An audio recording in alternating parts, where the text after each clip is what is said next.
आम्ही एकत्र काम करतोय जिल्ह्यामध्ये.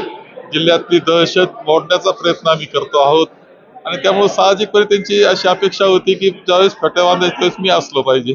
एक चांगली भावना त्यामध्ये आहे आणि म्हणूनच आज आम्ही फेटा बांधून सत्कार केला आणि विजय साजरा केलेला आहे. महाविकास आघाडीतला जिल्ह्यात चांगली परिस्थिती आहे. आता विधानसभेची कशी स्थिती आहे? विधानसभेमध्ये सुद्धा आमचा विजय चांगलाच राहणार आहे. आम्ही एकत्र पद्धतीनं लढू.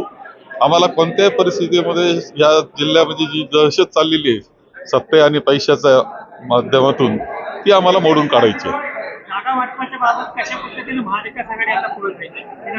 महाविकास आघाडी आता अजून आम्ही प्राथमिक चर्चा सुद्धा आमची काही झालेली नाही.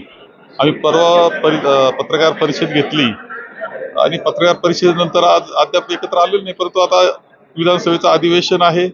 अधिवेशनाच्या अगोदर एखाद्या वेळेस बसू. अधिवेशनाच्या कालखंडात आम्ही बैठक करू आणि अधिवेशनानंतर ही सगळी चर्चा सुरू होईल.